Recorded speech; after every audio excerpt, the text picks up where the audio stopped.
A young wife discovers her husband is having an affair, and she makes a plan to teach him a lesson he will never forget. When I met Michael, he had just divorced his first wife. He was just adorable, you know?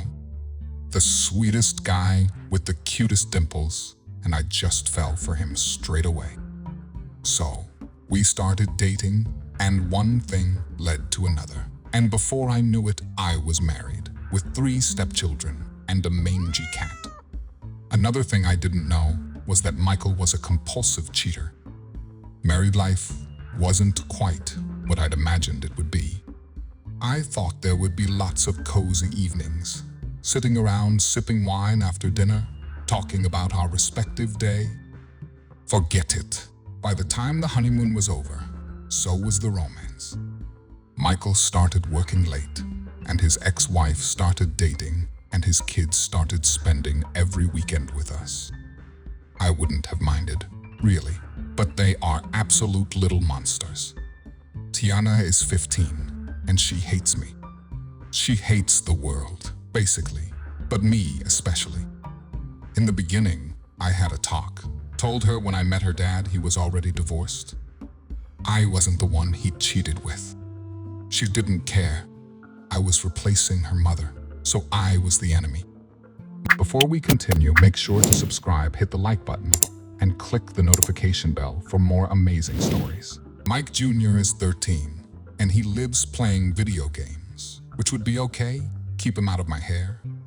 But he expects to be waited on hand and foot, and he's not polite about it. The littlest one is Sammy. At first sight, he's this cute 4-year-old, but in reality, he's the devil. Sammy can't be left alone for a second. He's the reason the cat has lost half his hair. He got hold of my cold wax strips and used them on the cat. Poor cat, poor me.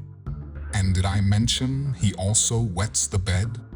Yup, it's an adventure every weekend, but I loved Michael, so I was calm and loving and prayed a lot.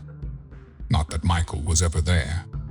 He started playing golf, going fishing, anything to get out of the house and away from the chaos, or so I thought. It wouldn't be long before my final illusions were shattered.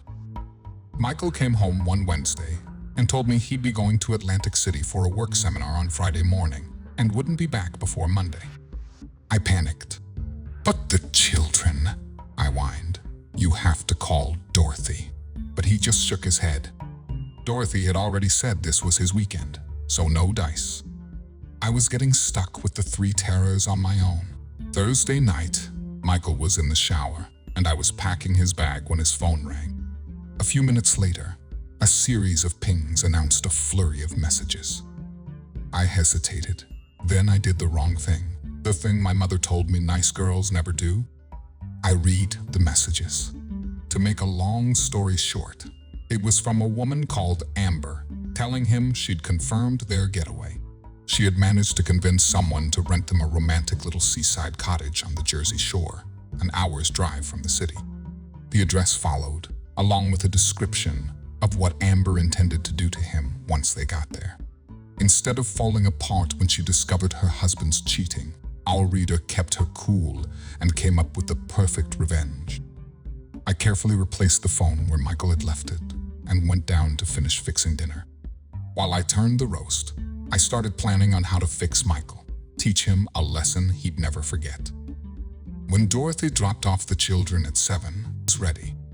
As soon as they got out of the car, I announced that they were going to be spending the weekend on the beach. Before they could protest, I bundled them into my car, punched in the address Amber had sent Michael, and was on my way.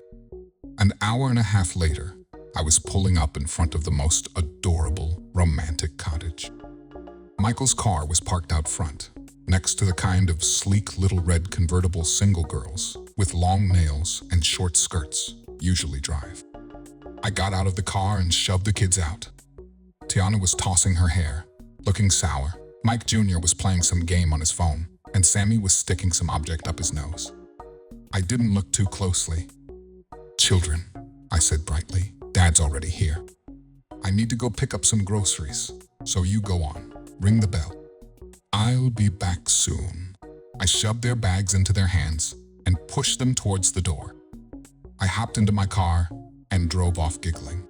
When Michael opened that door, his sexy weekend would be over, and Amber would get a taste of what life with Michael is. I spent my own weekend at a spa, pampering myself and making some plans. Sunday evening, I was relaxing with a glass of bubbly when I heard Michael's car in the driveway. A few minutes later, he walked in. He looked contrite and hangdog. "Babe," he whined, "I'm so sorry." I just smiled at him, took a sip of my champagne, and waited for the excuses. There were many, and not very original, so I won't go into it. The weekend was a disaster. The kids were in character, and Amber left on Sunday morning, never to be seen again. Michael had dropped the children with Dorothy and had hurried home to repair the damage. He asked me to forgive him. He cried and blubbered. He didn't look that handsome anymore. He told me he loved me, and I told him I was divorcing him and his children, and that he could pick up his suitcases from the garage where they were waiting for him since Saturday. Finding bonds through beautiful tales. Thank you for watching.